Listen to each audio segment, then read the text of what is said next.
আসসালামু আলাইকুম, সবাইকে স্বাগতম জানাচ্ছি পড়ালেখার আরো একটি নতুন লাইভ ক্লাসে। তো তোমরা যারা যুক্ত হচ্ছে আমাদের সাথে, আমাকে ঠিক মতো শুনতে হবে দেখতে পাচ্ছ না জানো। আমরা আজকে আলোচনা করব মুদ্রাস্ফীতি, এই চ্যাপ্টারের তৃতীয় লেকচার। তো আজকে আমরা মুদ্রাস্ফীতির চিত্রগুলো করব, সবাই মাথা ঠান্ডা করে বসো। মুদ্রাস্ফীতির চিত্র আজকে আমরা আলোচনা করব, ঠিক আছে? তো দ্রুত একটু আমাকে ঠিক মতো শুনতে হবে দেখতে পাচ্ছ কিনা জানাও কমেন্ট বক্সে। যদি ঠিকমতো শোনা যায়, দেখা যায়, তাহলে আজকে আমরা মুদ্রাস্ফীতির এই চিত্রগুলো, যেগুলো নিয়ে তোমাদের অনেক বেশি মাথায় একদম পেঁচাল লেগে যায়, সেগুলো আমরা আশা করি একদম একদম একদম সহজ করে আমরা উপস্থাপন করবো আশা করছি, ঠিক আছে? তো সবাই একটু দ্রুত ক্লাসটা একটু কি করো, যে শুনতে পাচ্ছেন দেখতে পাচ্ছেন না জানাও। হৃদয় আমাদের সাথে রয়েছে, কেমন আছেন বলছে, ভাইয়া আলহামদুলিল্লাহ অনেক অনেক ভালো আছি, তোমরা কেমন আছো আমাকে অবশ্যই জানাবা যারা আছো। আহ আয়েশা সিদ্দিকা রয়েছে, মমিতা আমাদেরকে বলছে আসসালামু আলাইকুম। হ্যাঁ, ওয়ালাইকুম সালাম। আমি অসুস্থতার কারণে বৃহস্পতিবার ক্লাসটা নিতে পারি নাই, বুঝছো? তো সেজন্য আজকে ক্লাসটা নিচ্ছি। আগামীকাল আশা করছি এই সপ্তাহের মধ্যে আমি আরেকটা ক্লাস নিয়ে নিব। তোমাদের যেহেতু ক্লাসটা নিতে পারি নাই, সেটা আমি এক্সট্রা করে তোমাদেরকে নিয়ে নিব। যেহেতু আমি বলেছি দুইটা করে তোমাদের সপ্তাহে ক্লাস নিব। শিলা চৌধুরী আমাদের সাথে রয়েছে, কেমন আছেন? সালাম দিয়েছে, ভালো আছি আলহামদুলিল্লাহ, অনেক অনেক ভালো আছি। রিদওয়ান হোসেন রয়েছে, আসসালামু আলাইকুম স্যার। ওয়ালাইকুম সালাম। উম্মি আমাদের সাথে রয়েছে, অল ক্লিয়ার, থ্যাংক ইউ। জান্নাতুল বাকিয়া রয়েছে, আসসালামু আলাইকুম ভাইয়া। ওয়ালাইকুম সালাম। শওকত আমাদের সাথে রয়েছে, আসসালামু আলাইকুম ভাইয়া। ওয়ালাইকুম সালাম। তোমরা যারা যারা যুক্ত হচ্ছ, একটু ক্লাসে শেয়ার করে দাও আমার সাথেও, আমিও ক্লাসে শেয়ার করে দিচ্ছি।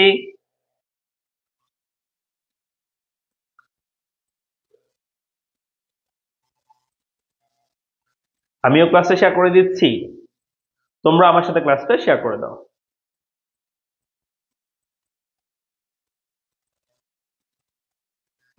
জুবাইর আহমেদ বলছে এসএসসি 24, ওকে ফাইন।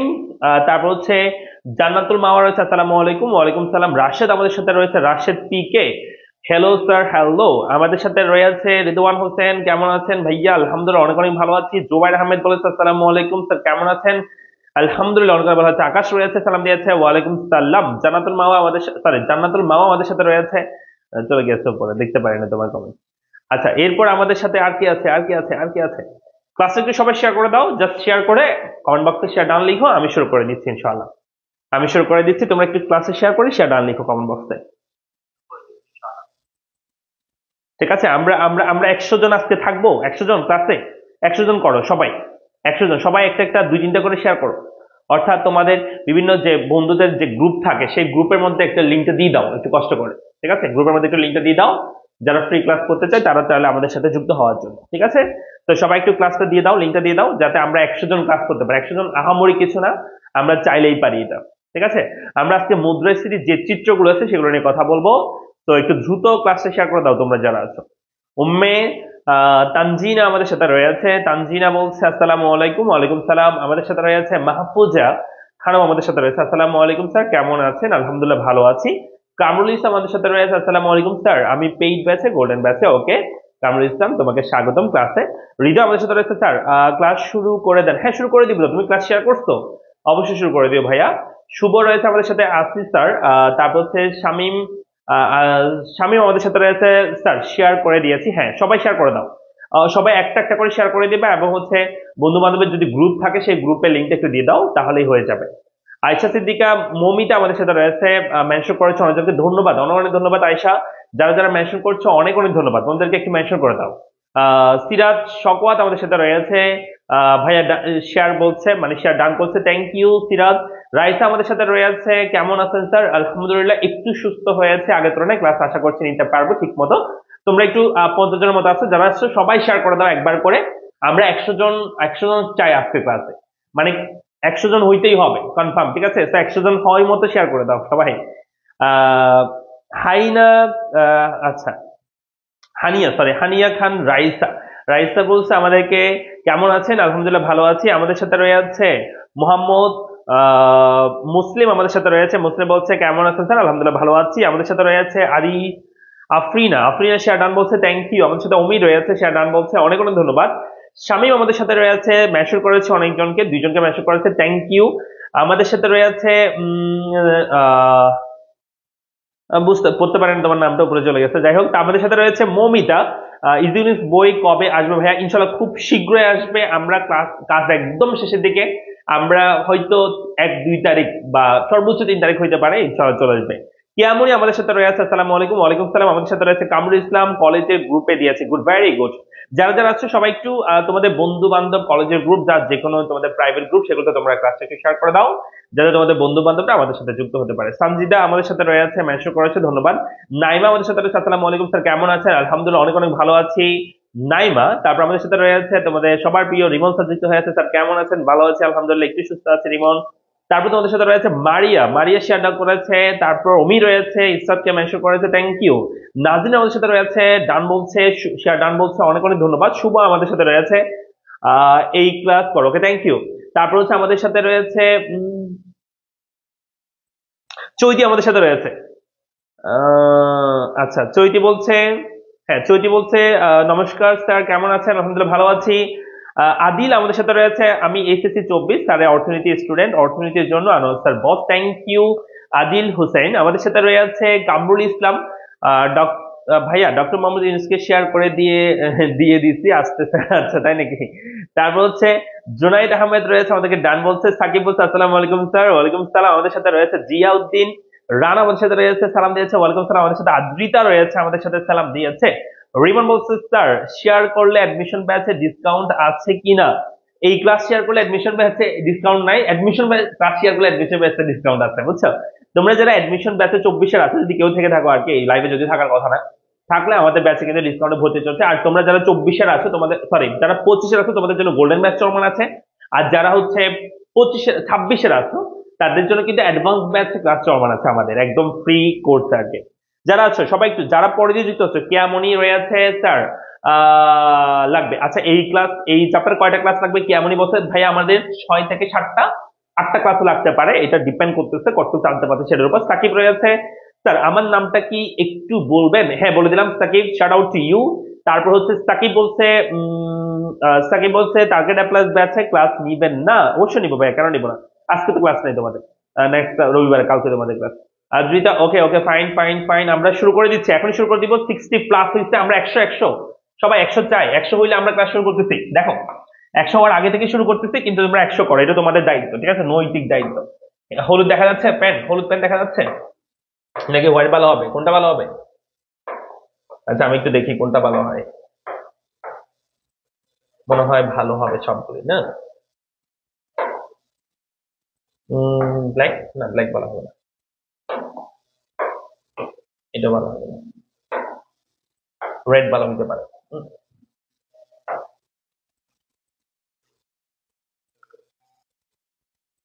হোয়াইট ভালো হবে, ইয়েলো ভালো হবে, হ্যাঁ। স্যার পড়া শুরু করেন। হ্যাঁ শুরু করে দিচ্ছি ভাইয়া, শুরু করে দিচ্ছি, তোমরা একটু শেয়ার করে দাও সবাই, যারা পড়া দিয়ে আসতেছে সবাই শেয়ার করে দাও। ওকে, আমরা তাহলে সাদা দিয়ে শুরু করি। আজকে আমাদের সাদা মনে কোনো কাদা নাই, ঠিক আছে, তো আমরা শুরু করে দিচ্ছি। আমরা আজকে পড়বো মুদ্রাস্ফীতি। সবাই আমার সাথে একটু খাতা বের করবা, আমার সাথে নোট করবা, তোমরা সাথে সাথে, কেমন? আমি যেভাবে করি সেভাবে করবা। আমরা আজকে পড়বো মুদ্রাস্ফীতি চিত্র। কি পড়বো বলো? মুদ্রাস্ফীতি চিত্র।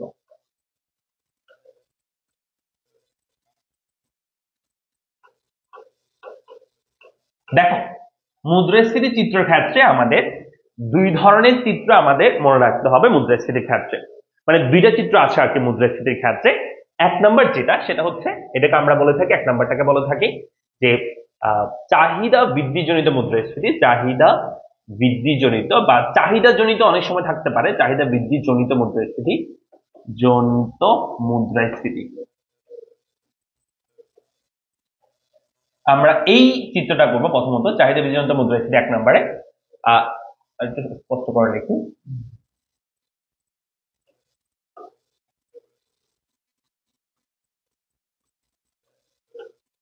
দেখো, আরেকটা চিত্র আমাদের পড়তে হবে, যেটাকে আমরা বলি ব্যয় বৃদ্ধিজনিত মুদ্রাস্ফীতি। এটা হচ্ছে আমাদের 2 নম্বর চিত্র, সেটা হচ্ছে ব্যয় বৃদ্ধিজনিত মুদ্রাস্ফীতি। ব্যয় বৃদ্ধিজনিত বা ব্যয়জনিত মুদ্রাস্ফীতি থাকতে পারে অনেক সময় বইতে, একই বিষয়। তো ব্যয় বৃদ্ধিজনিত বা ব্যয়জনিত মুদ্রাস্ফীতি।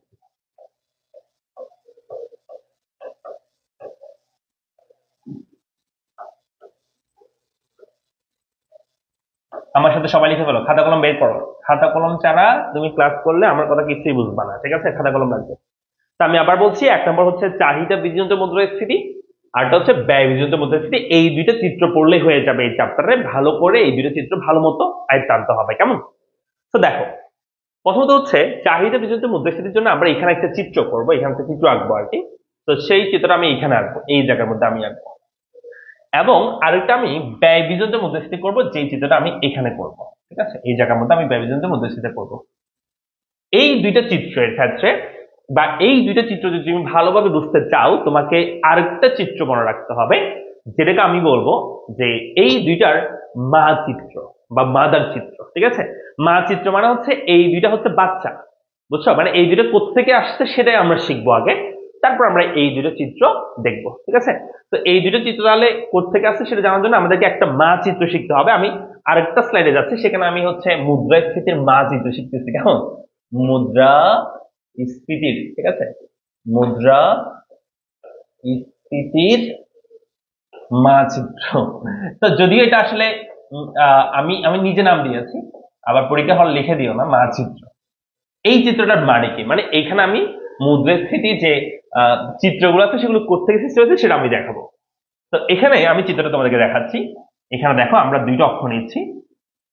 আমরা লম্বকে, এই মুদ্রাস্ফীতির চ্যাপ্টারের লম্বকে যে চিত্রগুলো আছে সবগুলো ক্ষেত্রে উপরে লিখতে হয় দাম স্তর। তো প্রশ্ন করিও না বাস তার দাম স্তর কি। আমি কিন্তু অলরেডি গত দুইটা লেকচারে কিন্তু বলে ফেলেছি দাম স্তর বলতে আমরা কি বুঝি। আমি আবার একবার বলছি, যদিও যারা নতুন আছে তারা যেন বুঝতে পারো। তোমরা যারা নতুন আছো ক্লাসটা একটু শেয়ার করে দিও, মানে পরে যারা যুক্ত হয়েছে আর কি, অবশ্যই একবার শেয়ার করবা, নিজের ওয়াল অথবা কোনো গ্রুপে শেয়ার করবা। তাহলে দাম স্তর মানে হচ্ছে আমরা বলছি একটা দেশে যত দ্রব্য আছে সেই দ্রব্যের গড় দামকে আমরা বলি দাম স্তর। যেমন আমরা বলছিলাম একটা দেশে তিনটা দ্রব্য আছে, তিনটা দ্রব্যের দামগুলো যোগ করে দাও, 3 দিয়ে ভাগ করে দাও, তাহলে আনসার যেটা বের হবে সেটাই হচ্ছে গড় দাম, তাই তো? ওই গড় দামটাকে আমরা দাম স্তর বলি। মানে একটা দেশে যত দ্রব্য থাকবে সব দ্রব্যের দামকে যোগ করে দ্রব্যের পরিমাণ দিয়ে ভাগ করে দিলে দাম স্তর পাবা বা গড় দাম পাবা। ওই দাম স্তর উপরে থাকবে, আর নিচে থাকবে উৎপাদন। উৎপাদন মানে হচ্ছে আমরা কয়টা দ্রব্য উৎপাদন করতেছি সেটা, ঠিক আছে, উৎপাদনের পরিমাণ আর কি। তাহলে উপর হচ্ছে দাম স্তর, নিচে হচ্ছে উৎপাদনের পরিমাণ। কিছু কিছু বইতে এখানে উৎপাদনের পরিমাণ এখানে কিউ না দিয়ে এখানে হচ্ছে তোমার কি দিতে পারে, ওয়াইও দিতে পারে। স্যার ওয়াই কেন? আসলে এখানে উৎপাদন বলতে বোঝাচ্ছে সামগ্রিক উৎপাদন থাকে, অর্থাৎ একটা দেশে যত পণ্য উৎপাদন হচ্ছে সেটাকে, তো সেটাকে আমরা উৎপাদনের পরিমাণ বলছি। আবার ওয়াই লেখার কারণ হচ্ছে একটা দেশে যত পণ্য উৎপাদন হয় সেই উৎপাদিত পণ্যের মূল্যের সমষ্টি বা সেই উৎপাদিত পণ্যের সমষ্টিকে আমরা বলে থাকি জাতীয় আয় বা ন্যাশনাল ইনকাম। সেই ন্যাশনাল ইনকামকে আমরা ওয়াই দিয়েও লিখতে পারি, যেটা আমরা প্রথম পথে অধ্যায়ে আলোচনা করি। কেমন? সেখানে তুমি দেখবা ওয়াই, ওয়াই মানে জাতীয় আয়কে নির্দেশ করে, বুঝছো? তো জাতীয় আয় মানে বোঝানো হয় একটা দেশে একটা নির্দিষ্ট সময়ে যে পরিমাণ পণ্য বা সেবা উৎপাদন হয় তার আর্থিক মূল্য বা তার বাজার মূল্য, সেটাকে আমরা বলে থাকি ওয়াই বা জাতীয় আয়। ক্লিয়ার? তো আমরা এটা ভূমি অক্ষে লিখতে পারি, ওয়াইও লিখতে পারো অথবা কি লিখতে পারো, কিও লিখতে পারো। Okay fine. এরপর দেখো আমরা এখানে দুইটা জিনিস লিখবো, মানে দুইটা রেখা আঁকবো। একটাকে বলা হয়, দুইটা রেখা আঁকবো এখানে আমরা, একটাকে বলা হয় এডি, মানে যেটাকে আমরা বলি অ্যাগ্রিগেট ডিমান্ড রেখা। আরটা আমরা করবো 2 নাম্বার যেটা, সেটা হচ্ছে আমরা এস মানে অ্যাগ্রিগেট সাপ্লাই আমরা আঁকবো। তাহলে এডি মানে কি, যেটাকে আমরা বলি অ্যাগ্রিগেট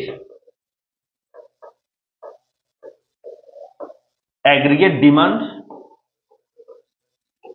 যেটাকে আমরা বলি সামগ্রিক চাহিদা। এটাকে আমরা কি বলি? সামগ্রিক চাহিদা বলি, সামগ্রিক চাহিদা। আরেকটা হচ্ছে অ্যাগ্রিগেট সাপ্লাই, মানে যেটাকে এএস বলা হয়, এটাকে আমরা বলি অ্যাগ্রিগেট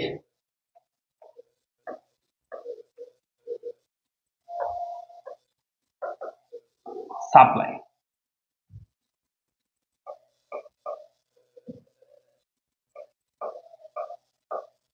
বা এটাকে আমরা বলে থাকি সামগ্রিক যোগান, সামগ্রিক যোগান।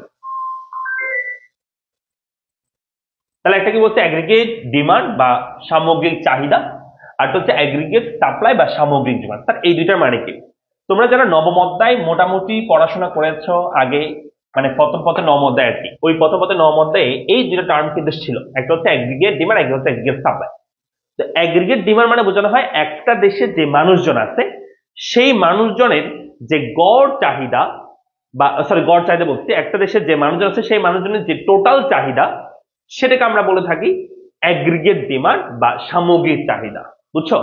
তাহলে আমি একটু আবার বলছি, তাহলে অ্যাগ্রিগেট ডিমান্ড মানে হচ্ছে একটা দেশে টোটাল যে মানুষজন আছে সেই মানুষজনের যে মোট যে চাহিদার পরিমাণ সেটাকে আমরা বলে থাকি অ্যাগ্রিগেট ডিমান্ড বা সামগ্রিক চাহিদা।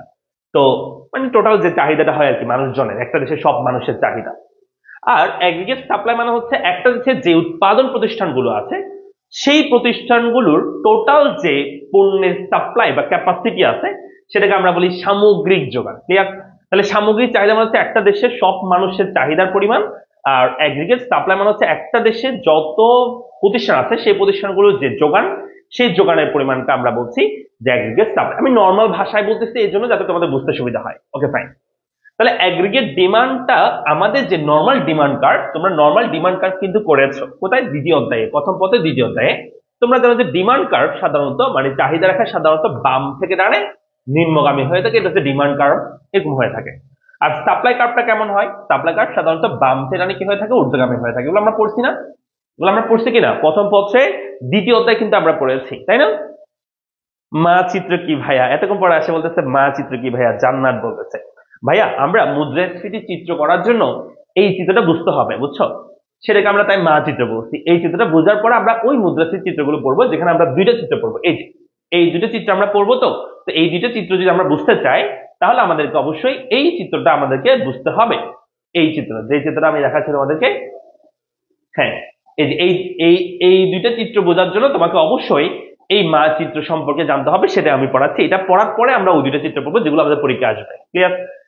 সো তোমাকে সবাই এগুলো এগুলো মনে আছে যে ডিমান্ড রেখা নিম্নগামী হয়, সাপ্লাই রেখা ঊর্ধ্বগামী হয়, এগুলো সবার মনে আছে?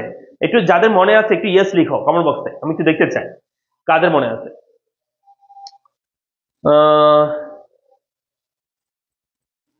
একজন বলছে স্যার মুদ্রাস্ফীতি মূল্যস্ফীতির মধ্যে কি পার্থক্য? দুইটাই সেম, মূল্যস্ফীতি মুদ্রাস্ফীতি দুইটাই সেম, একই অর্থে ব্যবহৃত হচ্ছে। ওকে, সবাই ইয়েস লিখবা যারা যারা এগুলো মনে আছে যে ডিমান্ড রেখা নিম্নগামী হয়, সাপ্লাই রেখা ঊর্ধ্বগামী হয়, তারা একটু ইয়েস লিখবা। ঠিক আছে? আরেকটা বিষয় আমাকে জানাইও যারা যারা এখানে হ্যাঁ, যারা যারা আগে এটা লিখো ইয়াস নাকি এটা মনে আছে কিনা একটু লিখবা। আরেকটা বিষয় লিখবো হচ্ছে যারা এখানে 26-এর আছে তাহলে কমেন্ট বক্সে একটু 26 লিখবা, আর যারা 25-এর আছে তাহলে কমেন্ট বক্সে একটু 25 লিখবা। ঠিক আছে?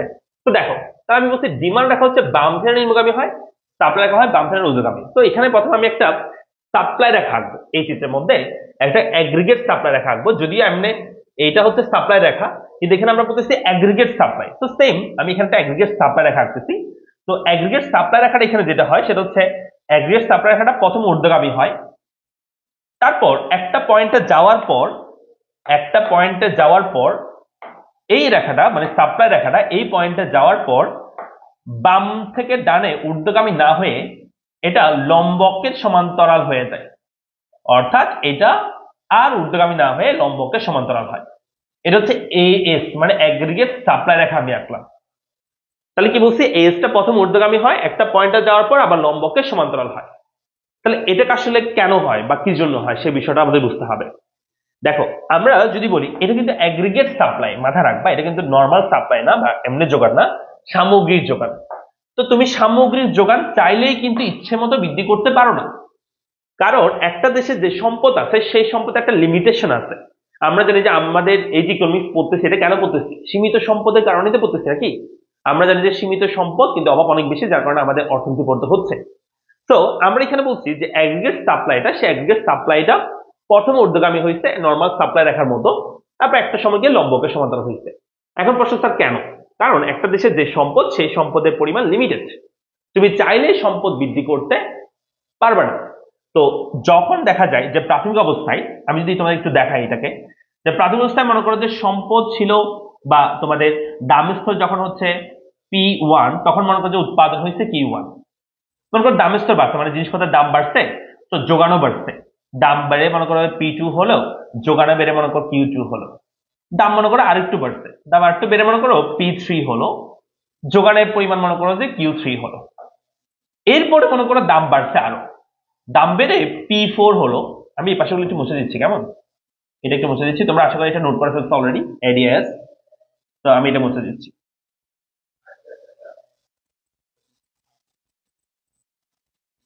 দেখো, আমি এখানে বলতেছি যে দামটা বেড়ে মনে করো P4 পর্যন্ত গেল, তার মানে দাম আরো বৃদ্ধি পেল, কিন্তু এই অবস্থায় আর যোগান বৃদ্ধি পেল না, যোগান আগের জায়গায় আছে। প্রশ্ন স্যার কেন? P3 পর্যন্ত কিন্তু বাড়ছিল যোগান, Q3 পর্যন্ত, কিন্তু এরপরে P4 হওয়ার পরে যোগান আর বাড়ে নাই। কারণ দাম বাড়লেও মানে দামের স্তর বৃদ্ধি পেলেও আর যোগান বাড়ানো পসিবল নয় বা উৎপাদন আর বাড়ানো পসিবল নয়, কারণ সেই পয়েন্টে গিয়ে মানে P3 অবস্থায় গিয়ে একটা দেশের সব সম্পদ ব্যবহার হয়ে গেছে, যেটাকে আমরা বলে থাকি যে পূর্ণ নিয়োগের স্তর। এই পয়েন্টটাকে আমরা বলি পূর্ণ নিয়োগের স্তর বা বলা হয় ফুল এমপ্লয়মেন্ট পয়েন্ট। তো এই ফুল এমপ্লয়মেন্ট পয়েন্টে তোমার একটা দেশের সব সম্পদ ব্যবহার হয়ে যাওয়ার মাধ্যমে Q3 পরিমাণ উৎপাদন হয়েছে।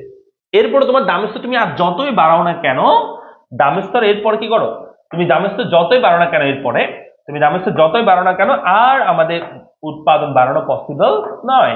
তুমি দামের স্তর যদি আরো বাড়াও তাও আর উৎপাদন বাড়ানো পসিবল হবে না, উৎপাদন আগের জায়গায় থাকবে। এইটাকে বলা হচ্ছে যে এটা হচ্ছে আহ আহ সামষ্টিক অর্থনীতির জনক বলা হয় অধ্যাপক কেইন্স। তো কেইন্স হচ্ছে এই ধরনের মতবাদ দিয়েছেন, যেখানে বলা হচ্ছে যে যোগানটা প্রথমে বৃদ্ধি পায় একটা পয়েন্টে যাওয়ার পর, যেটাকে আমরা বলি ফুল এমপ্লয়মেন্ট পয়েন্ট।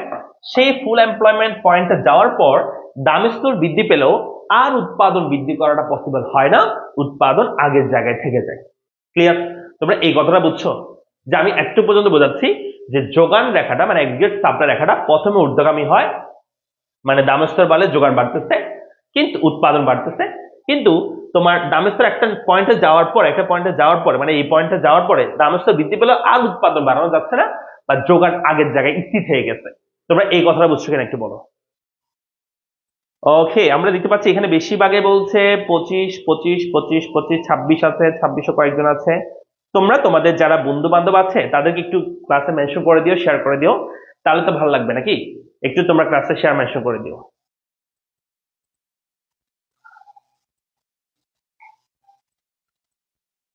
আচ্ছা, ইএফ মানে হচ্ছে ফুল এমপ্লয়মেন্ট বোঝাচ্ছি আমি, ঠিক আছে?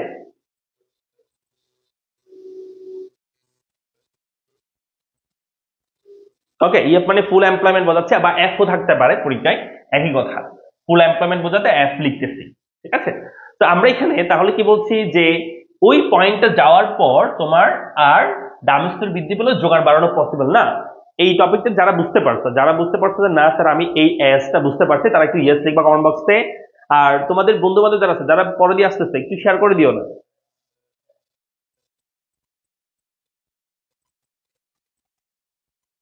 স্যার স্ক্রিন কমেন্ট বন্ধ করে দিলে ভালো হয়। স্ক্রিন কমেন্ট বন্ধ বলতে কোনটা বলতেছো তুমি?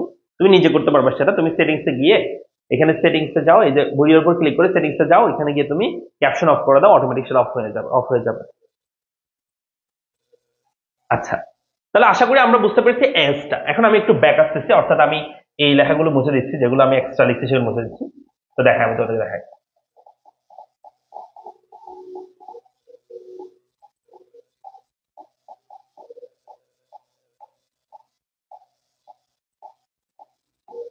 ওকে, তাহলে দেখো আমরা বলছি এসটা প্রথমে ঊর্ধ্বগামী হয়, তারপর লম্বকের সমান্তরাল হয়।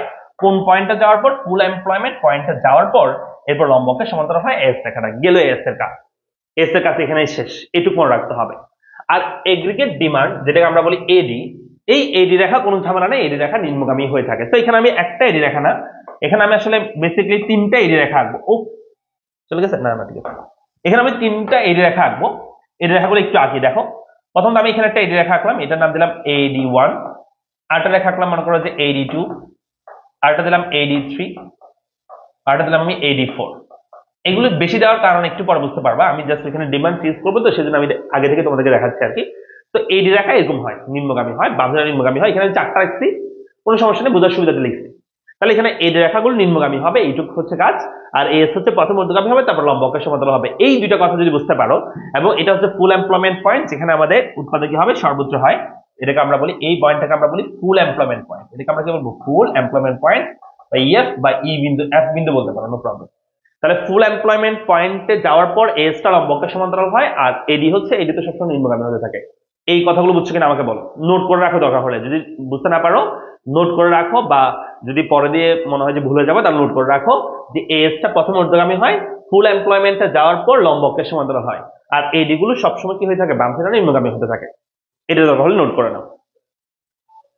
স্যার মেনশন করেছি, ধন্যবাদ। যারা যারা অনেক মেনশন করছো অনেক অনেক ধন্যবাদ তোমাদেরকে। আসলে একটু কষ্ট দিয়ে আর কি, কষ্ট দিয়ে এই জন্য, কারণ হচ্ছে যখন বেশি মানুষ থাকে না, ক্লাসটা করাতে ভালো লাগে। আর যদি ক্লাস মানুষ কম থাকে তাহলে ক্লাসটা করাতে আমাদের নিজেদের ভালো লাগে না। তো নিজেদের ভালো লাগলে তোমাদের আমরা ক্লাসটা নিব, সেই নেওয়ার আর কি থাকে না, আগ্রহ থাকে না। বুঝছো? আমরা কি বুঝতে পেরেছি? ওকে, ফাইন। তাহলে আমরা এখানে কি বলছি? তামিম স্যার, ধন্যবাদ আপনাকে। হ্যাঁ, ঠিক আছে। তাহলে দেখো, আমরা তাহলে এখানে হচ্ছে এসটা হচ্ছে বাম ফেরার উর্ধ্বগামী হবে, তারপর লম্বকের সমান্তরাল হবে, আর এডি হচ্ছে বাম ফেরার কি হবে, নিম্নগামী হবে। এই হচ্ছে আমাদের প্রথমত মুদ্রাস্ফীতির ক্ষেত্রে বেসিক চিত্রটা মনে রাখতে হবে।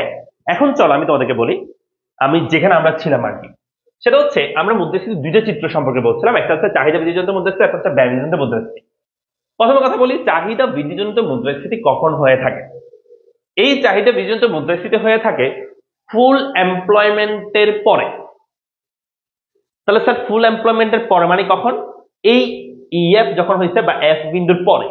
এই এসটা কি, লম্বকের সমান্তরাল, আর এডি কি বলো, নিম্নগামী, তাই তো? তাহলে আমরা সেটাই করব। দেখো আমরা সেটাই করতেছি। তো আমরা ফুল এমপ্লয়মেন্টের পরে বলছি কি হবে, যে ফুল এমপ্লয়মেন্টের পরেই এই চাহিদা বিভিন্ন মুদ্রাস্ফীতি হয়ে থাকে। যার কারণে এখানে আমরা যে এস রেখা রাখবো, সেই এস রেখাটা হবে লম্বকের সমান্তরাল। ক্লিয়ার? আমি আবার বলছি, এস রেখাটা লম্বকের সমান্তরাল হবে, যেহেতু চাহিদা বৃদ্ধিজনিত মুদ্রাস্ফীতি হয়ে থাকে ফুল এমপ্লয়মেন্টের পরে। এটা লিখে রাখো, এমসিকিউ তো আসতে পারে, যে কোনো জায়গায় লাগতে পারে, যে চাহিদা বৃদ্ধিজনিত মুদ্রাস্ফীতি কখন হয়ে থাকে, আসতে হবে ফুল এমপ্লয়মেন্টের পরে। তাহলে এখানে আমরা লিখতে পারি 0 এটা উপর, আমরা হচ্ছে এখানে আমরা দাম স্তর থাকবে, আমরা আগেই বলেছি। এখানে আমরা দাম বাংলা সাদা পেন দিয়ে লিখি। তো আমাদের এখানে হচ্ছে এটা হলো 0। তারপর এখানে আমরা দাম স্তর ধরবো, দাম স্তর, যেটাকে আমরা পি বলছি। ওকে, ফাইন। আর নিচের দিকে আমাদের উৎপাদন ধরবো, উৎপাদন, যেটাকে আমরা বলছি কিউ। কেমন? অথবা ওয়াইও লিখতে পারো, নো প্রবলেম। এবং আমরা এখানে বলছি এসটা লম্বকের সমান্তরাল হবে এই জন্য, কারণ ফুল এমপ্লয়মেন্টের পরে চাহিদা বৃদ্ধিজনিত মুদ্রাস্ফীতি হয়ে থাকে। তো এখানে আমরা লিখতে পারি ওয়াইএফ।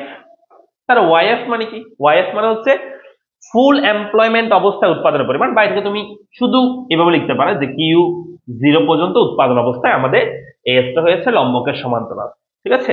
তো ওয়াইএফ ও থাকতে পারে, ওয়াইএফ মানে হচ্ছে ফুল এমপ্লয়মেন্ট অবস্থায় উৎপাদন বোঝায়। আবার কিউ এফ ও থাকতে পারে, কিউ মানে কোয়ান্টিটির পরে, এফ মানে হচ্ছে ফুল এমপ্লয়মেন্ট অবস্থায় উৎপাদনের পরিমাণ বোঝাচ্ছে। ক্লিয়ার? তাহলে এখানে আমরা কি লিখতে পারি, জাস্ট শুধুমাত্র আমরা যেখানে একটা সংখ্যা লিখতে পারি, কিউ 0 লিখলাম মনে করো। এটা হচ্ছে আমাদের উৎপাদন করতেছি, যোগান হচ্ছে লম্বকের সমান্তরাল, যেহেতু ফুল এমপ্লয়মেন্টের পরে চাহিদা বৃদ্ধিতে মুদ্রাস্ফীতি হয়ে থাকে, এস রেখাটা হবে লম্বকের সমান্তরাল। ফাইন, বুঝতে পারছি। তাহলে স্যার এডি কেমন ছিল? একটু আগে তো আমরা দেখলাম যে এডি সবসময় নিম্নগামী হবে, এডিতে কোনো সমস্যা নেই। আমি একটা এডি রেখা আঁকতেছি এখানে। প্রথমত এটার নাম দিলাম এডি, এডি 0, মানে এটা প্রাথমিক অবস্থায় ছিল আর কি। এই অবস্থায় আমি যদি বলি যে আমাদের এ বিন্দুতে ভারসাম্য হয়েছে, এই এ বিন্দুতে এডি এবং এস সমান হয়েছে বিধা আর কি। ওই যে আমরা মাথায় রাখবা, আমাদের দ্বিতীয় অধ্যায়ে যে আমরা জানতাম যে কিউডি সমান কিউএস হইলে সেখানে ভারসাম্য হয়, তাই না? এখানে ক্ষেত্র সেম, এডি সমান যখন এস হবে, অ্যাগ্রিগেট ডিমান্ড আর এক্সিট সাপ্লাই যখন সমান হবে, সেখানে ভারসাম্য অর্জন করবে। বুঝছো? তার মানে এডি এবং এস যেখানে সমান হয়, কিউডি এবং কিউএস যেখানে সমান হয়, ঠিক সেম ভাবে এডি এবং এস সমান হলে সেখানে ভারসাম্য হবে। তাহলে এখানে আমাদের এই এডি 0 অবস্থায় এডিএস এর সাথে ভারসাম্য হয়েছে এ বিন্দুতে। আমি যদি বলি এই ভারসাম্য অবস্থায়, যেখানে ভারসাম্য হয়েছে, এই ভারসাম্য অবস্থায় দাম স্তরটা কত? মনে করো সেই দাম স্তর হচ্ছে P0। আবার আমরা যদি বলি এটা ভারসাম্য হয়েছে, ভালো কথা, এখন চাহিদা বৃদ্ধি করব আমরা। এটাই তো চাচ্ছিলাম আমরা, মূলত এই জায়গাতে আসতেছিলাম আমরা, যে চাহিদা বৃদ্ধিজনিত মুদ্রাস্ফীতি, চাহিদা বৃদ্ধি পাওয়ার মাধ্যমে মুদ্রাস্ফীতি কেমন হচ্ছে। তো চাহিদা এখন বৃদ্ধি করব আমরা। চাহিদা আগে ছিল, চাহিদার পরিমাণ আগে ছিল Q0 পরিমাণ, যেখানে আমাদের ভারসাম্য, চাহিদা ছিল AD0, যেখানে আমাদের ভারসাম্য বা উৎপাদনের পরিমাণ ছিল Q0 এবং দাম ছিল P0। এখন আমরা চাহিদা বৃদ্ধি করব। মাথায় রাখবে ইকোনমিক্সে একটা ওয়ার্ড, সেটা হচ্ছে বৃদ্ধি। সেই বৃদ্ধি মানেই যেটা বৃদ্ধি বলবে সেই রেখাটা ডান দিকে শিফট করবে। আর ইকোনমিক্সে আরেকটা ওয়ার্ড হচ্ছে হ্রাস। হ্রাস করলে যেটা হ্রাস করতে বলবে সেটা রেখাটা বাম দিকে শিফট করবে। তো তাহলে লিখে নাও, একটু নোট করো, না নোট ডাউন করো। সেটা হচ্ছে বৃদ্ধি বললে ডান দিকে শিফট, হ্রাস বললে বাম দিকে শিফট করবে। ক্লিয়ার? তাহলে আমি যদি বলি চাহিদা বৃদ্ধি করবো, তাহলে এখানে চাহিদা রেখা কোনটা? এই যে লাল রেখাটা, এটা হচ্ছে চাহিদা রেখা। এই চাহিদা রেখাটা যেহেতু বৃদ্ধি পাবে, তাহলে এই রেখাটা আমরা এখন ডান দিকে শিফট করবো। তাহলে এই রেখাটা বলবো হাত জোর করবা। কেমন? হাত জোর করে, এটা অনেক মানে কি দুষ্ট রেখা। এটা বলবা বাবা তুমি যেহেতু বৃদ্ধি পাবা তুমি ডান দিকে যাবা নাকি বাম দিকে যাবা? তাহলে আনসার বলবে, আনসার হচ্ছে যেহেতু বৃদ্ধি তার মানে ডান দিকে যাবে, এটা আমার ডান হাত, তো এখান থেকে আমরা ডান দিকে শিফট করবো যেহেতু বৃদ্ধি পাবে। আর হ্রাস পাইলে বাম দিকে শিফট করতাম। মুদ্রা সংকোচনের ক্ষেত্রে হ্রাস পায়, আর মুদ্রাস্ফীতির ক্ষেত্রে চাহিদা বৃদ্ধি পায়। ক্লিয়ার? আমরা চাহিদা এখানে বৃদ্ধি করব, তাহলে চাহিদা যদি বৃদ্ধি করি চাহিদা রেখাটা ডান দিকে শিফট করবো, চাহিদা রেখা নতুন ভাবে আমরা ডান দিকে শিফট করতেছি। ও সরি, সেই রেখাটার আমরা নাম দিব, মনে করো ডান দিকে যেটা শিফট করছি সেই রেখাটার নাম দিচ্ছে আমরা যে AD1। AD0 ছিল আগে, এখন হয়েছে কি AD1, অর্থাৎ ডিমান্ড রেখাটা শিফট করছে, চাহিদা বৃদ্ধি পাইছে। এই যে চাহিদা বৃদ্ধি, চাহিদা বৃদ্ধি পাওয়ার ফলে আমাদের আগে ভারসাম্য বিন্দু ছিল এ বিন্দুতে, এখন সেই ভারসাম্য বিন্দুটা পরিবর্তিত হয়ে বি বিন্দুতে চলে গিয়েছে। তাহলে বি বিন্দুতে যদি ভারসাম্য বিন্দুটা চলে যায়, এখন আমি যদি বলি সেই ভারসাম্য অবস্থায় উৎপাদনের পরিমাণ কত, সেটা হচ্ছে Q0, কিন্তু যেটা দাম স্তর, সেই দাম স্তর কিন্তু এখন পরিবর্তন হয়েছে, দাম স্তর পরিবর্তিত হয়েছে P1 হয়েছে। অর্থাৎ আমরা দেখতে পাচ্ছি যে ডিমান্ড বৃদ্ধির কারণে দাম স্তর বৃদ্ধি পেয়েছে, তাই না? এই কথাটা বলছো তোমরা, যে ডিমান্ড বৃদ্ধি পাওয়ার কারণে কি হয়েছে, দাম স্তর বৃদ্ধি পেয়েছে। তোমরা কি বুঝতে পেরেছো?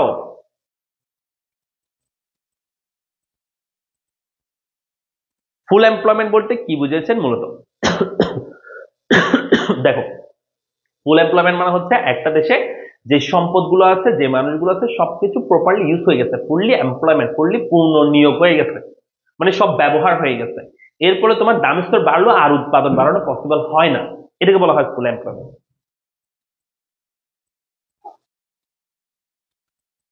এতগুলো এডি রেখা কেন ছিল? আমরা এডি রেখা এতগুলো আসছে জাস্ট এই যে বৃদ্ধি পাচ্ছে রাস্তা সেটা বোঝানোর জন্য এখানে বেশি রেখা দেখাইছে, আর কিছু না, যাতে তোমাদের সুবিধা হয় বুঝতে। যেমন দেখো এখানে এই যে এই পরের অংশটাই হচ্ছে তোমার কি হবে, এই পরের অংশটাই হচ্ছে তোমার চাহিদা বিজনিত মুদ্রাস্ফীতি হবে সেজন্য, বুঝছো?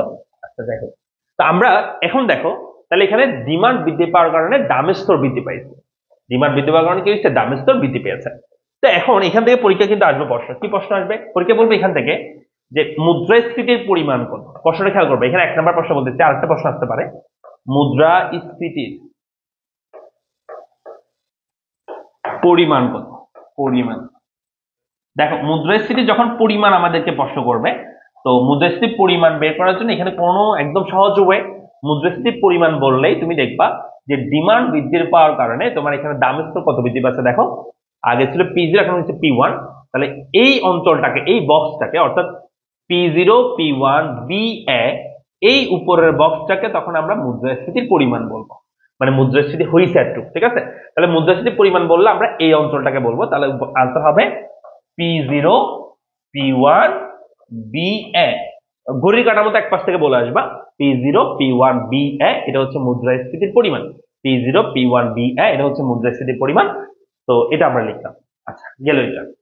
2 নম্বর আসি আমরা, 2 নম্বর করব হচ্ছে মুদ্রাস্ফীতির হার বের করবো। আচ্ছা, তো মুদ্রাস্ফীতির পরিমাণটা আমি কেটে দিচ্ছি, এটা 1 নম্বর কোয়েশ্চেন। 2 নম্বর কোয়েশ্চেন হচ্ছে এখানে আমাদেরকে বলবে মুদ্রাস্ফীতির হার নির্ণয় করো, মুদ্রাস্ফীতির হার নির্ণয় করো।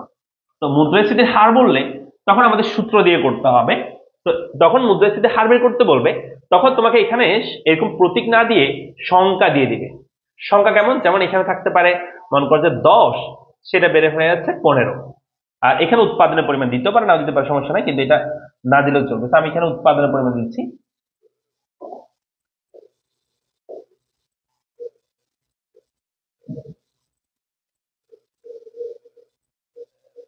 এটা মুছতেছে না কেন রে? আমি যদি আঙ্গুল দিতে পারতেছি না ভিতরে, উপরটা সব মুছতে যাচ্ছে। ঠিক আছে, দেখো আমরা এখানে মনে করো দিলাম যে উৎপাদনের পরিমাণ হচ্ছে 20, এটা থাকতে পারে না থাকতে পারে, এটা কোনো প্রবলেম নাই। বাট আমাদেরকে এই দাম স্তর যেটা আছে সেটা সংখ্যায় দিবে যখন মুদ্রাস্ফীতি হার বের করতে বলবে। আবার বলছি, মুদ্রাস্ফীতি হার বের করতে বললে জিনিসটা সংখ্যায় দিবে, আর যদি বলে যে মুদ্রাস্ফীতির পরিমাণ তখন প্রতীকে দিবে, ঠিক আছে? তাহলে চলো, যখন সংখ্যায় দিবে তখন আমরা কেমনে মুদ্রাস্ফীতি হার বের করবো। তোমাদের একটা সূত্র আমি পড়াইছি মুদ্রাস্ফীতি হারের সূত্র, সেটা ছিল এরকম যে P1 minus P0 divided by P0 into 100। মনে আছে গত ক্লাসে পড়াইছি আমরা যে হিসাব বছরের দামস্তর থেকে ভিত্তি বছরের দামস্তর বাদ দাও এবং ভিত্তি বছরের দামস্তর দিয়ে ভাগ করো, 100 দিয়ে গুণ করো, এটাই ছিল না?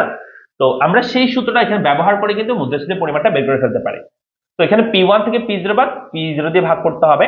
P1 মানে কি? P1 মানে হচ্ছে যেটা আমাদের, যেটা এখন পরিবর্তিত বা যেটা হিসাব বছর বা এখন আপডেট বছরে, অর্থাৎ চাহিদা বৃদ্ধি পাওয়ার পরে যে দামের স্তরটা সেটাকে বলা হয় P1।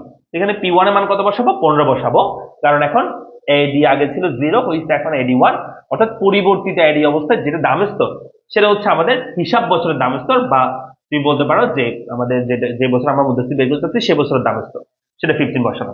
আর P1 কত হবে, সরি P0 কত হবে? P0 মানে হচ্ছে যেটা আগে ছিল চাহিদা সে অবস্থায় দামের স্তর যেটা সেটা 10 বসানো।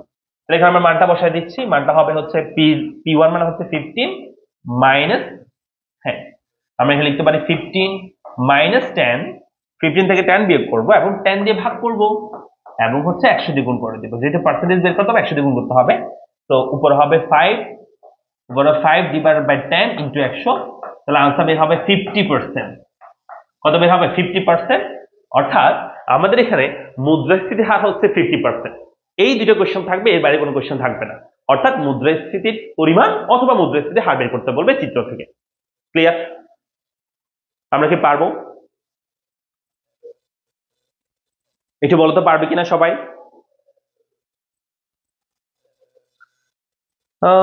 ইমরুল হক হচ্ছে মেনশন করেছে একজনকে, ধন্যবাদ। কিন্তু তোমরা পড়াশোনাতে এরকম কেন? এখন কি অবস্থা তোমাদের? হ্যাঁ, ক্লাস করো না কেন তোমরা ঠিক মতো? এই যে ক্লাসগুলো কেউ শেয়ার করে না, কিছু মেনশন করে না, পোলাপানে একজন ক্লাস করলে মানে 100 জন 70 জন ক্লাস, 60 জন ক্লাস করছিল প্রথমে, 65 জন হয়ে গেছে 30 জন। এত অমনোযোগী তোমরা। এই ক্লাস তোমরা কই পাবা আমারে বলো তো?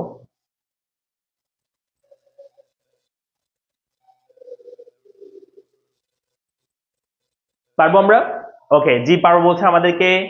আদ্রিতা বলেছে পারবে, উমি বলেছে পারবে বলছে, তারপর হচ্ছে আমিনুর সরি আমিরুল হক বলেছে জি ভাইয়া ক্লিয়ার। তারপর হচ্ছে রাফিয়া বলেছে আমাদেরকে ক্লিয়ার বলছে। সঞ্জিদা খান বলেছে জি ভাইয়া পারবো। মিম বলছে স্যার অনেক জনকে মেনশন করেছি, থ্যাংক ইউ। শামিম বলেছে আমাদেরকে ওকে। তারপর হচ্ছে কামরুল ইসলাম বলেছে পারবো ভাইয়া, ওকে ওকে ওকে ফাইন, শেয়ার করেছি। যারা যারা শেয়ার করেছে তারা তো অনেক ভালো। অনেকে আছে হচ্ছে শেয়ার করতে চায় না, একটা মেনশন করতে চায় না, ঠিক আছে। মানে আমরা মনে করো যে এত কষ্ট করি তবু একটু শেয়ার করতে ইচ্ছে করে না, মেনশন করতে ইচ্ছে করে না। যাই হোক বাদ দাও। আমরা তাহলে এই কথাটা মনে রাখবো সবসময় যে চাহিদা বৃদ্ধিত মুদ্রাস্ফীতি হয়ে থাকে ফুল এমপ্লয়মেন্টের পরে। ক্লিয়ার মনে রাখবা, ঠিক আছে। তো যার কারণে এস তো লম্বকের সমান্তরাল হয় এবং এডিটা তো বৃদ্ধি পাবেই, দাম দিকে যা বৃদ্ধি পাইলে সেটা মনে রাখবা, তাহলে দাম স্তর বাড়তেছে। তো সে অবস্থায় মুদ্রাস্ফীতির হার বের করতে বললে P1 minus P0 divide by P0 দিয়ে করবা, তাহলে আনসার হয়ে যাবে। আচ্ছা তোমাদের যদি একটা দিই তোমরা করতে পারবা? দেখেন আমি 10% না বলে আমি যদি এখানে বলি 12%, অর্থাৎ 10 থেকে 12 হয়েছে, তাহলে তোমরা মুদ্রাস্ফীতির হার আমাকে বলো তো কত হবে? 10 থেকে 12 হইলে, অর্থাৎ 10 থেকে 15 না বলে আমি 10 থেকে 12 বললাম, তাহলে মুদ্রাস্ফীতির হার বের করো দেখি। 10 থেকে 12 করো। তোমরা চাইলে কিন্তু, তোমরা যারা আছো তোমরা চাইলে কিন্তু আরো 20 জন আরো 30 জন বন্ধুকে চাইলে তোমরা কিন্তু মেনশন করে ক্লাসটা কি করতে পারো, আরো মজাদার করতে পারো। কিন্তু তোমরা ক্লাসটা শেয়ার করো না, একটা মেনশন করো না, একটা আমরা বলতে থাকি বলতেই থাকি।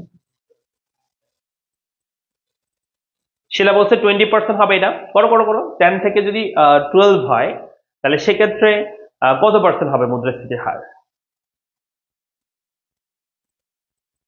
10 থেকে 12% হলে তাহলে মুদ্রাস্ফীতির হার কত পার্সেন্ট হবে? তোমরা যদি চাও আমি রেগুলার ক্লাস নিব তোমাদের জন্য, রেগুলার সপ্তাহে দুইটা করে ক্লাস নিচ্ছি, তারপরে 3টা ক্লাস নিব, কোনো সমস্যা নাই। কিন্তু তোমাদেরকে শেয়ার মেনশন করতে হবে, তোমাদের একটু বন্ধু বান্ধবদের কি করতে হবে, এঙ্গেজ করতে হবে। তো এটা তো তোমাদের দায়িত্বের মধ্যে পড়ে। আমি এত কষ্ট করবো, তোমরা একটা দুটো শেয়ার করতে পারবে না, একটা মেনশন করতে পারবে না একটা বন্ধুকে? বলো। তোমরা যদি বলো তাহলে আমি রেগুলার ক্লাস নিব। কি চাও, রেগুলার ক্লাস চাও তোমরা?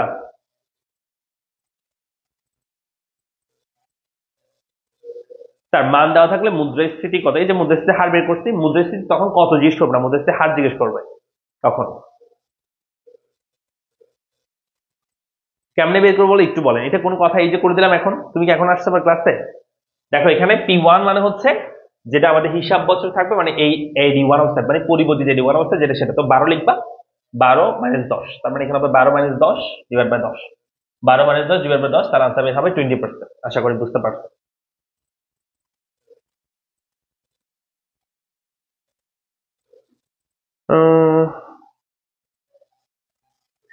কানিস ফাতেমা রিয়া বলছে আনোয়ার স্যার ইকোনমিক্স ক্লাস মানে অন্য লেভেলের, আমি SSC 24-এ। থ্যাংক ইউ রিয়া আমাদের সাথে আবার জয়েন করার জন্য।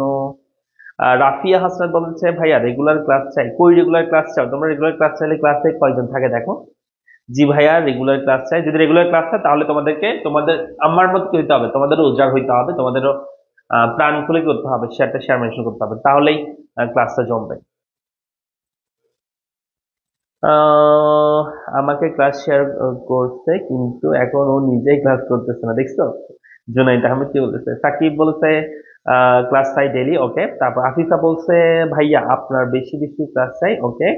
অমি বলেছে রেগুলার ক্লাস চাই, ওকে ওকে ফাইন। আমি রেগুলার ক্লাস নিব তোমাদেরকে বললাম, কিন্তু তোমাদেরকেও অর্ডার দিতে হবে আমাকে, তোমরা ক্লাসটা ভালো করে শেয়ার করবা।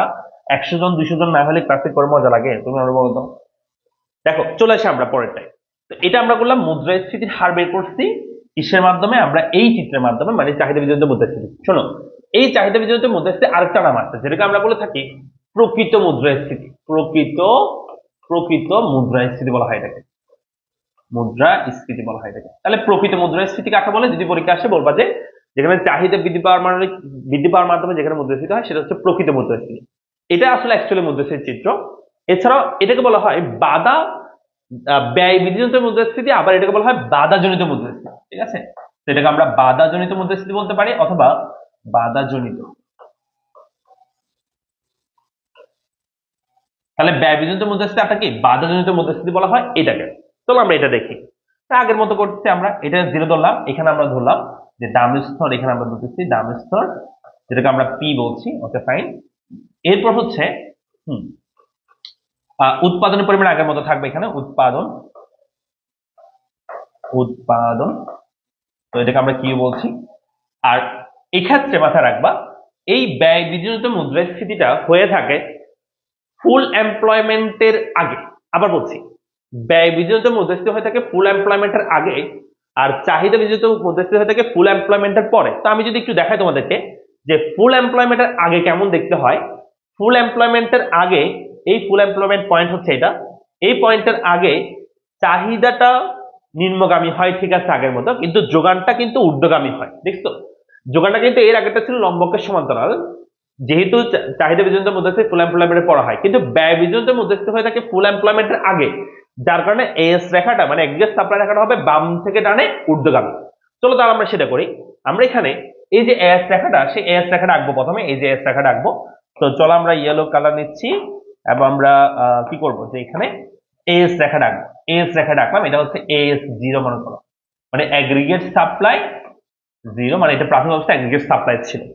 এখন প্রশ্ন করতে পারো স্যার এখানে ক্ষেত্রে এগ্রিগেট সাপ্লাই লম্বকের সমান্তরাল করছেন, এর ক্ষেত্রে ঊর্ধ্বগামী কেন করছেন? ওই যে আনসার বলে দিলাম, এটা হয়ে থাকে ফুল এমপ্লয়মেন্টের আগে, তাই ঊর্ধ্বগামী হয় এস, আর এটা হয়ে থাকে ফুল এমপ্লয়মেন্টের পরে, তাই লম্বকের সমান্তরাল হয়ে থাকে এস রেখা। আচ্ছা গেল। এখন এখানে আমরা একটা এডি রেখা আঁকলাম, মানে এগ্রিগেট ডিমান্ড রেখা আঁকবো। তো এটা একটা মনে করো এগ্রিগেট ডিমান্ড রেখা, আঁকলাম, এডি 0 মনে করো। তা আমরা আগে থেকে জানি যে ডিমান্ড, এগ্রিগেট ডিমান্ড এবং এগ্রিগেট সাপ্লাই যেখানে সমান হবে সেখানে আমাদের ভারসাম্য হবে, তাই তো? তো এখানে এগ্রিগেট সাপ্লাই এগ্রিগেট ডিমান্ড সমান হচ্ছে এই বিন্দুটাতে, সেই বিন্দুটা আমরা একটা নাম দিচ্ছি, নাম হচ্ছে মনে করো যে এ বিন্দু মনে করো। সেই এ বিন্দুতে আমাদের বা E1 থাকতে পারে বা E0 থাকতে পারে, নো প্রবলেম। তো এই অবস্থায় আমাদের যদি দামের স্তর বলো, সেই দামের স্তর হচ্ছে P0 সাপোজ, এবং যদি পরিমাণ বলি তাহলে সেটা হবে Q0। এটা আমাদের আছে। এখন দেখো বলছে ব্যয় বৃদ্ধি বা বাধাজনিত মুদ্রাস্ফীতি। তো ব্যয় বৃদ্ধি মানে কিসের ব্যয় বৃদ্ধির কথা বলছে? তো ব্যয় বৃদ্ধি পেলে কি হয় সেটা বুঝতে হবে। এখানে ব্যয় বৃদ্ধি বলতে অ্যাকচুয়ালি উৎপাদন ব্যয় বৃদ্ধিকে বোঝানো হচ্ছে। লিখে রাখো, লিখো, দ্রুত লিখি সবাই। ব্যয় বৃদ্ধি বলতে উৎপাদন ব্যয় বৃদ্ধিকে বোঝানো হচ্ছে। তাহলে ব্যয় বৃদ্ধি পাওয়া মানে হচ্ছে এখানে উৎপাদন ব্যয় বৃদ্ধিকে বোঝানো হচ্ছে। সবাই লিখো দ্রুত। ব্যয় বৃদ্ধি বলতে উৎপাদন ব্যয় বৃদ্ধিকে বোঝানো হচ্ছে। মাথা রাখবা, উৎপাদন ব্যয় যদি বৃদ্ধি পায় তাহলে চাহিদার উপর প্রভাব পড়বে নাকি যোগানের উপর প্রভাব পড়বে? তোমরা আমাকে বলো। উৎপাদন ব্যয় বৃদ্ধি পেলে চাহিদার উপর প্রভাব পড়বে নাকি যোগানের উপর প্রভাব পড়বে? আমাকে বলতো একটু পানি দিও। উৎপাদন ব্যয় বৃদ্ধি পেলে চাহিদার উপর প্রভাব পড়বে নাকি যোগানের উপর প্রভাব পড়বে? তোমরা বলো তো। উৎপাদন ব্যয় বৃদ্ধি পেলে, দেখো উৎপাদন ব্যয় যদি বাড়ে তাহলে কিসের উপর প্রভাব বৃদ্ধি করবে? দ্রুত বলতে হবে। ভাইয়া ক্লাস কি পেজে রেকর্ড থাকবে? হ্যাঁ ভাইয়া থাকবে ইনশাল্লাহ। ওকে, আমি আবার বলছি যে ব্যয় বৃদ্ধি পেলে চাহিদার উপর প্রভাব পড়বে নাকি যোগানের উপর প্রভাব পড়বে, কে বলতে পারবা? নূর হাসান বলেছে যোগানের উপর প্রভাব পড়বে। আতিকুর আচ্ছা মিম বলেছে যোগানের উপর প্রভাব পড়বে। ওকে,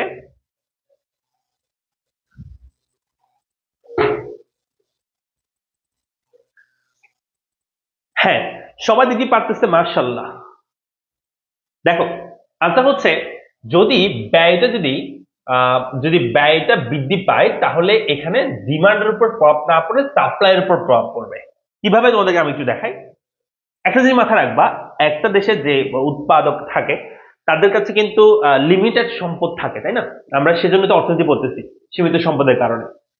তো উৎপাদন ব্যয় যদি বাড়ে, এই উৎপাদন ব্যয় বাড়ার কারণ হচ্ছে, মানে উৎপাদন ব্যয় বৃদ্ধি পাওয়ার কারণ হচ্ছে তিনটা কারণ উৎপাদন ব্যয় বৃদ্ধি পায়। একটা হচ্ছে তোমার মজুরি বৃদ্ধি পাইলে উৎপাদন ব্যয় বৃদ্ধি পায়, শ্রমিকদের মজুরি। 2 নম্বর হচ্ছে যোগান সংকট বা শর্ট হইলে, মানে আমি মনে করি এই কলমটা বানাবো, এই কলমটার যে কাঁচামাল, সে কাঁচামালের যোগান সংকট হয়েছে, তাহলে এটার যোগান কমে যাবে। আর হচ্ছে মুনাফা বৃদ্ধি, যদি বিক্রেতা, এই কলমটা যারা উপকরণ বিক্রি করতে তারা যদি বেশি বেশি মুনাফা করতে চায় তাহলে সেক্ষেত্রে এটার ব্যয় বাড়বে। তাহলে কি বলতে বলো, 1 নম্বর হচ্ছে মজুরি বৃদ্ধি, 2 নম্বর হচ্ছে মুনাফা বৃদ্ধি, 3 নম্বর হচ্ছে যোগান সংকট বা শর্ট। এই 3টা কারণে আমাদের সাধারণত ব্যয় বৃদ্ধি পায়, ব্যয় বৃদ্ধি পায়। এই ব্যয় বৃদ্ধি পেলে যোগান কমে যায়। কিভাবে দেখো, একজন মনে করো উৎপাদকের 100 টাকা আছে মূলধন, এরকম কলম উৎপাদন করার জন্য 10 টাকার উপকরণ প্রয়োজন হয়, একটা কলমের জন্য 10 টাকার উপকরণ প্রয়োজন হয়। তার কাছে 100 টাকা আছে মূলধন, তাহলে আমাকে বলো সে কয়টা কলম উৎপাদন করতে পারবে? 100 টাকা মূলধন আছে, 10 টাকা খরচ হয় একটা কলম উৎপাদনের জন্য, তাহলে সে উৎপাদন করতে পারবে 10টা কলম। তাহলে এখানে যোগানের পরিমাণ হবে 10।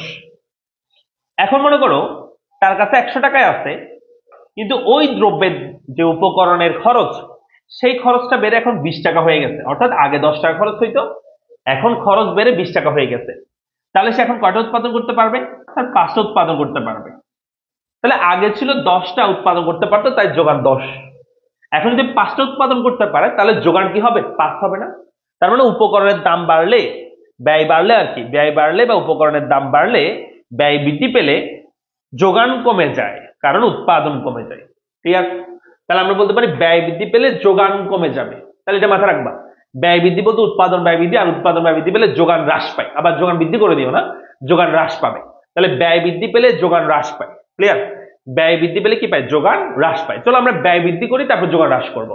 তাহলে এই ব্যয় বৃদ্ধির ফলে যোগানটা কিন্তু হ্রাস পাবে। তো আমরা যোগান যদি হ্রাস করি মানে রেখা হ্রাস পাবে।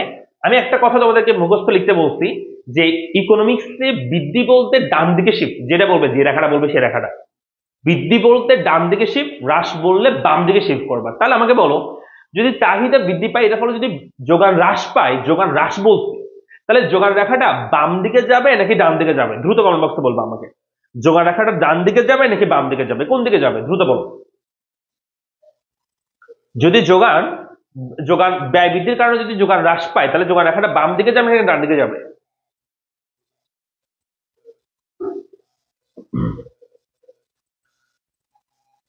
যোগান হ্রাস বলছি। নূর হাসান, নূর হাসান যোগান হ্রাস বলছি, ডান দিকে কেন যাবে? আমরা বলছি হ্রাস পেলে বাম দিকে যাবে। রিয়াদুর রহমান বন্ধু, কি অবস্থা? কি অবস্থা বন্ধু? স্যার আপনার আমার কমেন্ট পড়লেন না, কষ্ট পেলাম। কি বলেন স্যার? আমি দেখিনি আপনার কমেন্টটা মনে হয়। গাড়িতে ঝুলে ঝুলে আপনার ভিডিও দেখতেছি, তাই নাকি? রিয়াদ কি অবস্থা? থ্যাংক ইউ বন্ধু, আর সরি ফর দ্যাট, আমি দেখি নাই হয়তো। আচ্ছা, যেটা বলছিলাম সেটা হচ্ছে আমরা এখানে এডি এবং এস, এটার মধ্যে আমরা বলছি ব্যয় বৃদ্ধি পেলে যোগান হ্রাস পায়। তো যোগান যদি হ্রাস পায়, যোগানটা বাম দিকে শিফট হবে। ক্লিয়ার? যোগান হ্রাস পেলে যোগান বাম দিকে শিফট হবে। কামরুল বলছে যোগান ডান দিকে নিম্নগামী। দূর, তোমাদের আমি কি বুঝছি, তুমি আমার কি বলো? তুমি, আমি তোমার বলতেছি যে বাম দিকে যে শিফট করবেন ডান দিকে শিফট করবেন, তুমি বলতে যোগান নিম্নগামী হয়। যোগান নিম্নগামী হয় পাগল, যোগান রাখা ঊর্ধ্বগামী হয়। দেখো আমরা বলছি চাহিদা ব্যয় বৃদ্ধি পেলে, ব্যয় বৃদ্ধি পেলে যোগান হ্রাস পাবে। তাহলে যোগান হ্রাস পেলে যোগান রেখাটা ডান দিকে শিফট করবে নাকি বাম দিকে? এটা আমার ডান হাত, কেমন? তো এই ডান দিকে শিফট করবে নাকি বাম দিকে করবে? অবশ্যই ব্যয় বৃদ্ধি পেলে যোগান হ্রাস পায়, তো যোগান রেখা বাম দিকে শিফট করবে। আমরা নতুন একটা যোগান রেখা আঁকতেছি বাম দিকে শিফট করে, সেই নতুন যোগান রেখাটার নাম দিলাম যে AS1। তাহলে কি হলো, আগে ছিল AS0, এখন যোগান ব্যয়বৃদ্ধির কারণে যোগান হ্রাস পেয়েছে, তো যোগান রেখাটা বাম দিকে শিফট হয়েছে এবং এখানে আমি বিন্দু দিলাম, সেটা হচ্ছে বি বিন্দু। তার মানে এখন আমাদের ভারসাম্য বিন্দু কিন্তু কি হয়ে যাচ্ছে, পরিবর্তন হয়ে যাচ্ছে। ভারসাম্য বিন্দু আগে ছিল এখানে, এখন হয়ে যাচ্ছে এই জায়গায়। তাহলে এই ভারসাম্য অবস্থায় যদি আমি বলি যে আমাদের দাম স্তরটা কি পরিবর্তন হয়েছে, হ্যাঁ স্যার পরিবর্তন হয়েছে। আবার যদি বলি ভারসাম্য যে পরিমাণ, সেই পরিমাণ কি পরিবর্তন হয়েছে, সেটাও পরিবর্তন হয়েছে। আচ্ছা ফাইন। তো এখন যদি এখানে প্রশ্ন হয়, এই চিত্র থেকে ওই চিত্র থেকে প্রশ্ন হবে আর কি, এই চিত্র থেকে যদি আমাদের প্রশ্ন করে যে মুদ্রাস্ফীতির পরিমাণ কত, মুদ্রাস্ফীতির পরিমাণ কত। তো মুদ্রাস্ফীতির পরিমাণ করলে একদম সহজ, যে এই দাম স্তর বৃদ্ধির ফলে কতটুকু এরিয়া তোমার কাভার হচ্ছে সেটা খেয়াল করবা। তাহলে এখানে মুদ্রাস্ফীতির পরিমাণ হচ্ছে P0 P1 BA। তাহলে এখানে লিখতে পারি P0 P1 BA, এটা হচ্ছে মুদ্রাস্ফীতির পরিমাণ। অর্থাৎ এই বক্সটাকে তুমি ঘড়ির কাঠার মধ্যে এক পাশ থেকে বলে আসবা P0 P1 BA। পারবো আমরা সবাই মুদ্রাস্ফীতির পরিমাণ বের করতে পারবো। কোন দিন করে ক্লাস হবে? এমনি সাধারণত আমাদের রুটিন ক্লাস হচ্ছে বৃহস্পতি এবং শনিবারে ইকোনমিক্স ক্লাস হয়। আমি বৃহস্পতিবার ক্লাস নিতে পারিনি, আমি অসুস্থ ছিলাম, এখনো অসুস্থ বলা যায়। তারপর হচ্ছে আমি এই সপ্তাহে তোমাদের আরেকটা এক্সট্রা ক্লাস নিয়ে দেবো, সমস্যা নাই, যাতে তোমাদের জন্য সুবিধা হয়, ঠিক আছে? তো তোমরা যদি চাও আমি সপ্তাহে 3 দিন করে ক্লাস নিতে রাজি, কিন্তু তোমাদেরকে ক্লাস করতে হবে রেগুলার। এবং হচ্ছে আমার সাথে তোমাদের কি করতে হবে, তোমাদের বন্ধু বান্ধব যারা আছে সবাইকে একসাথে নিয়ে ক্লাসগুলো করতে হবে, সবাইকে ভালো ভালো বেশি করে শেয়ার মেনশন করতে হবে, যাতে আমি উৎসাহ পাই। ক্লিয়ার? ওকে ফাইন, ঠিক আছে। তাহলে আমরা যেটা বলছিলাম মুদ্রাস্ফীতির পরিমাণ আমরা বের করব। তো P0 P1 BA, এটা হচ্ছে মুদ্রাস্ফীতির পরিমাণ। P0 P1 BA, এটা হচ্ছে মুদ্রাস্ফীতির পরিমাণ বের হয়ে আছে। আচ্ছা, এটা গেল 1 নাম্বার। 2 নাম্বার দেখো, 2 নাম্বার হচ্ছে আমরা এখানে মুদ্রাস্ফীতির হার যদি বের করি, তাহলে মুদ্রাস্ফীতির হার যদি বের করতে বলে মুদ্রাস্ফীতির হার, তো মুদ্রাস্ফীতি যখন হার বের করতে বলে তখন মাথায় রাখবা যে এই চিত্রের ক্ষেত্রে এখানে যে মানগুলো আছে এখানে আর মান থাকবে না, তখন এখানে সংখ্যা দিয়ে দিবে। মনে করো এখানে দিচ্ছে এরকম যে 10 এবং 14, অর্থাৎ এই পাশে তোমাকে সংখ্যা দিয়ে দিবে। নিজেগুলোর সংখ্যা থাকবেই থাকবে না সেটা ফ্যাক্ট না, ফ্যাক্ট হচ্ছে এই পাশেগুলোর সংখ্যা তোমাকে দিয়ে দিবে মুদ্রাস্ফীতি হার বের করলে। তাহলে সূত্র কোনটা, ওই যে একটু আগে করেছি আমরা, সূত্র ছিল P1 minus P0 divided by P0 into 100, এটা হচ্ছে মুদ্রাস্ফীতি হার বের করার সূত্র। তাহলে এখানে আমরা মানগুলো বের করবো। আমি এখানে P1 মানে কি P0 মানে কি সেটা লিখে দিব। দেখো এখানে হচ্ছে, এখানে P1 মানে কি P0 মানে কি, আমাদের এই চিত্রের মধ্যে মানে ওই চিত্রটার মধ্যে আর কি, P0 মানে হচ্ছে পরিবর্তিত যোগান অবস্থায়, পরিবর্তিত যোগান অবস্থায় যেটা দাম স্তর হয়েছে সেটা হচ্ছে P0, সরি P1। তাহলে এখানে P1 মানে আমরা বোঝাবো, P1 মানে হচ্ছে পরিবর্তিত যোগান অবস্থায় দাম স্তর যেটা সেটা হচ্ছে 14 লিখলাম। আর P0 মানে হচ্ছে প্রাথমিক যোগান অবস্থায় যেটা আমাদের দাম স্তর ছিল সেটা হচ্ছে 10 লিখলাম। তাহলে এখানে আমরা মানটা বসাই দিচ্ছি, আমি এই পাশে বসাচ্ছি। তো এখানে হবে, উপর হবে 14 মাইনাস 10 ডিভাইড বাই 10। তাহলে আনসারটা কি দাঁড়াবে, আনসারটা হচ্ছে আমরা 14 থেকে 10 বিয়োগ করলে আনসার হবে 4, 4কে 10 দিয়ে ভাগ করবো, আচ্ছা 100 দিয়ে গুণ করতে হবে, এখানে 100 দিয়ে গুণ করবো। তাহলে আমাদের আনসার বের হবে 40%, আই থিঙ্ক 40%, তাই না? ঠিক আছে না? আমরা কি বুঝতেছি মুদ্রাস্ফীতির হার বের করতে পারবো? এই চিত্র থেকে মুদ্রাস্ফীতির হার বের করতে পারবো? একটু বলো তো সবাই।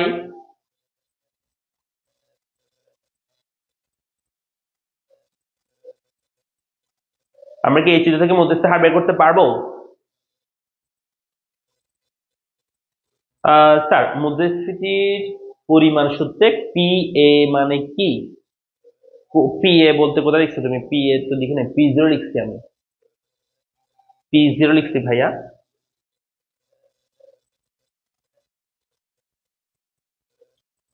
একটা হচ্ছে P0, একটা P1 লিখছি, অথবা পিটি এভাবে থাকতে পারে, সুতরাং এভাবে লেখা যায়। আমরা গত ক্লাসে দেখাইছি যে PT minus P T minus 1 divide by P T minus 1, এইভাবে থাকতে পারে সূত্রটা, ঠিক আছে? এইভাবে সূত্রটা থাকতে পারে। এটা সেম জিনিস, পিটি মানে হচ্ছে হিসাব বছরের দাম স্তর, আর পিটি মানে তোমার হচ্ছে বৃদ্ধি বছরের দাম স্তর।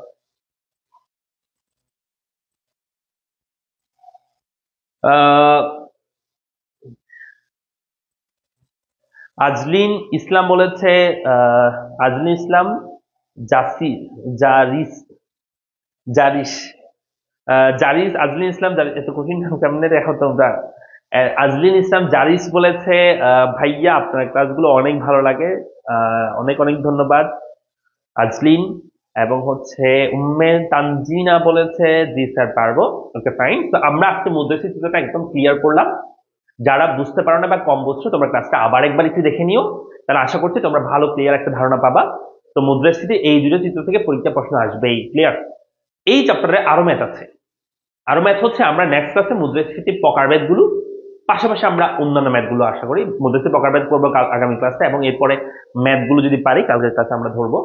যে তোমার হচ্ছে সিপিআই, তারপর পিপিআই, এরপর হচ্ছে সূচক সংখ্যা গঠন পদ্ধতি, গুরুত্বশীল সূচক গঠন পদ্ধতি, জিএনপি ডিপ্লেটর, এগুলো আমরা আলোচনা করার চেষ্টা করবো নেক্সট ক্লাসে, ঠিক আছে। তো আজকে এইটুক পর্যন্ত থাকবে।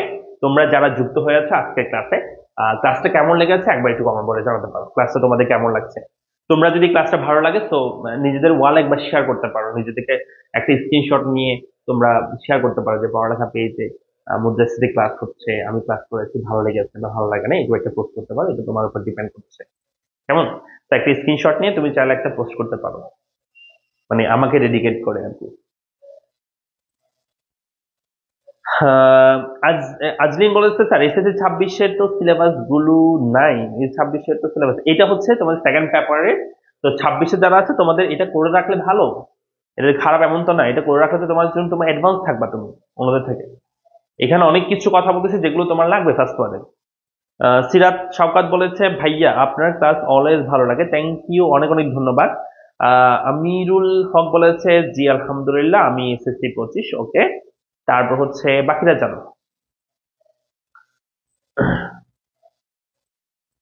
ভাইয়া নেক্সট ক্লাস কবে হবে, নেক্সট ক্লাস কবে হবে আমাদের পেজ একটু অ্যাক্টিভ থাকিও, আমাদের পেজ রেগুলার ক্লাস হচ্ছে। তো সেই ক্লাসগুলো সাথে এটাও পাবা। আমি বৃহস্পতির আগে আরেকটা ক্লাস নিয়ে নিব, আমি দেখি যদি পারি পরশুদিন ক্লাসটা আমি নিয়ে নিব, ঠিক আছে, তোমাদের সুবিধার্থে আর কি। যদি পারি আমি পরশুদিন নিয়ে ফেলবো। রিয়াদ বলেছে ভাইয়া ক্লাস কি রেকর্ডেড থাকবে, হ্যাঁ থাকবে ভাইয়া, পেজে রেকর্ডেড থাকবে ক্লাসটা, এবং আমাদের ইউটিউব চ্যানেলে গেলেও তুমি ক্লাসটা কিন্তু পাবা। ঠিক আছে, তাহলে সবাই ভালো থাকো, সুস্থ থাকো, দেখা হচ্ছে পরবর্তী ক্লাসে, এবং সবাই দোয়া করবে আমার জন্য। আসসালামু আলাইকুম।